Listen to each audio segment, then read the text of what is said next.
In this video, we are going to discuss about factorial number. You all know that what is meant by factorial number. We are going to use Python to find the factorial of a number. First, let me explain how the factorial number works.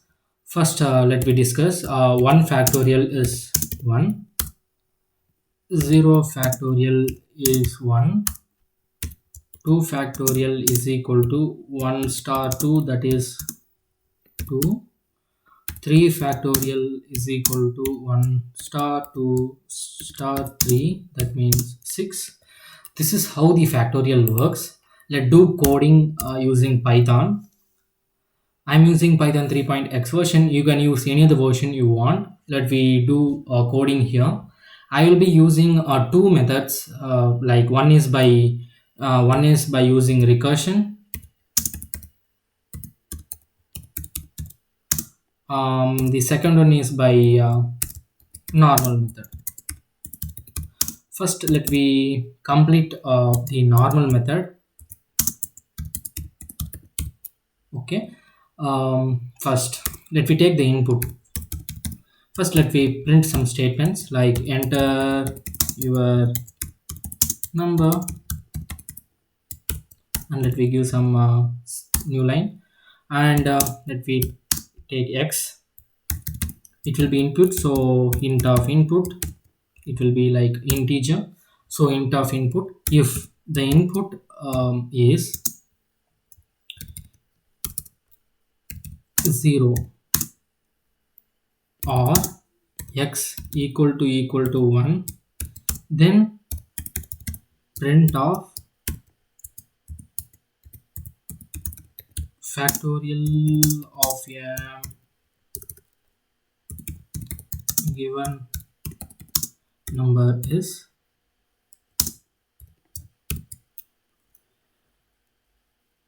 1. Okay. This indicates the first two condition. That means if input is 1 or 0, then the factorial will be 1. Else we want to do some operation like this. I will be using a for loop for I in range of 1 comma the input plus 1. Okay. Then I'm using s equal to 1. This will be storing the product of each number. That means if input is 2, then it will be like 1 to 2, 1 star 2. In order to do that like that, s star equal to I. Now s will be storing the factorial. Print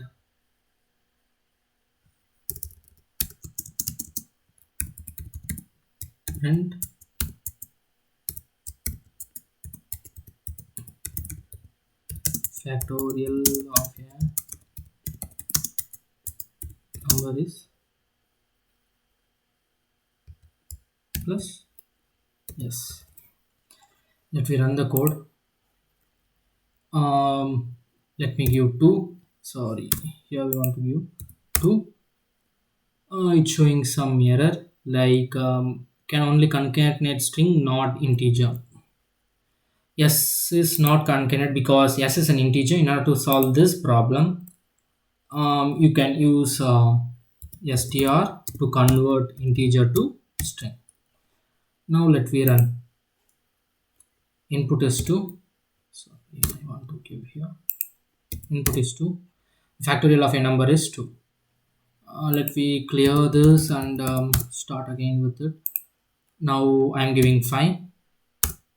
Factorial of a number is 120. Let me explain how this works. First, enter your number will be shown. After that, the user will be giving the number. That means the 5 will be stored in x, and I'm using a variable called s to store 1 in order to do the product of numbers. After that, I'm checking a basic condition here. That means If input is 0 or input is 1, the factorial will be 1 itself. So I'm using this condition in order to avoid mm, time complexity. So I'm using this if and printing this statement. If it is not 1 or 0, then it will be giving coming to else part, and in else part I am finding I'm using for loop, because let me explain how the factorial works. If the factorial of 2 is 2, it works like 1 star 2 2 1 star 2. Okay, that means equal to 2. For In order to get this 1 2, if it is 3 factorial 1 2 3, in order to get this 1 2 3, I'm using the for loop for I in range of from range 1 to the input value. That means the input value is 5. So 1 to 5, 5 plus 1 6. That means the last operator will eliminate minus 1 inside, so it will be like 1 to 5. The range will be like 1 to 5. So at first it will be like s is equal to, first it will be like s equal to s star I. That means s is initially 1.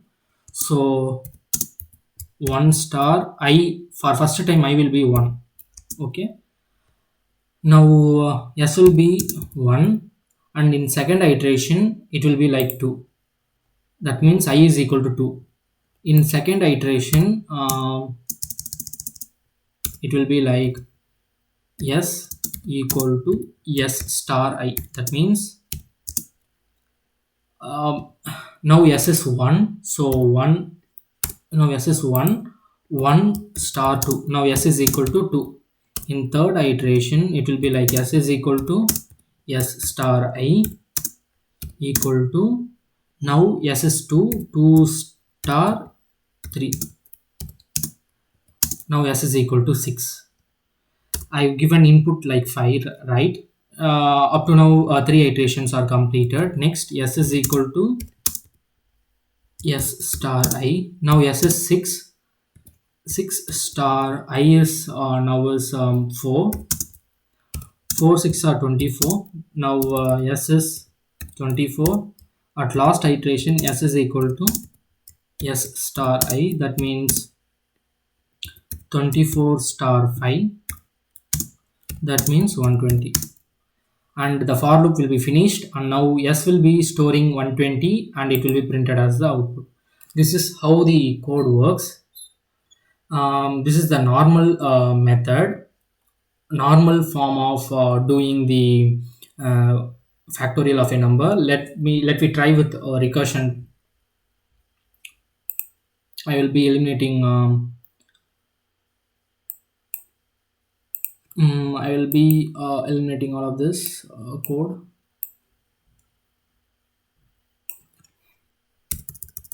and I will be using these first two statements. Now we are using recursion, right?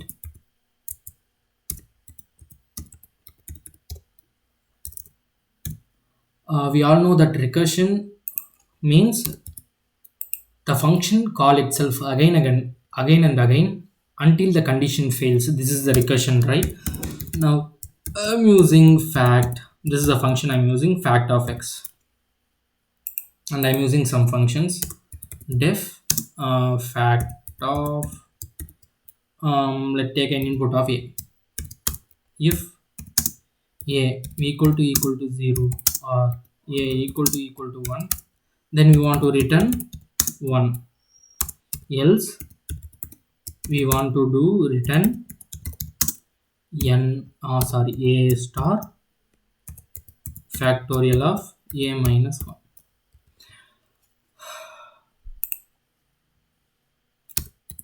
This is the code for recursion. Better you use recursion to find factorial, because in most interviews they will be asking recursion to solve this problem. So better use recursion. Let me run this code. First I will be giving 5 as the input. Now the factorial of 5 is 120. We are getting the same output only. That means our code works fine. let me clear and let me explain how this works. um, First I will be like giving 2 and the output is 2 because the factorial of 2 is 2, right?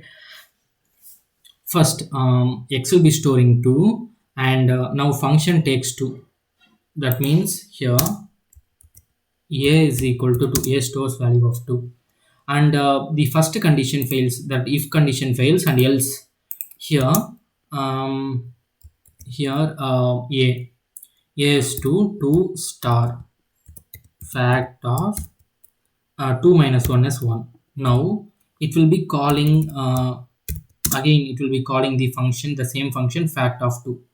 Now a will be storing like 1 and it will return 1. That means it will return 1 and this 1 will be returned to here. That means now the fact value is 1. That means 2 star 1, um, 2 star 1 is 2. Now it will return 2, so the output will be 2. This is how the recursion works. The function call itself again and again until the condition is met. This is called as an recursion.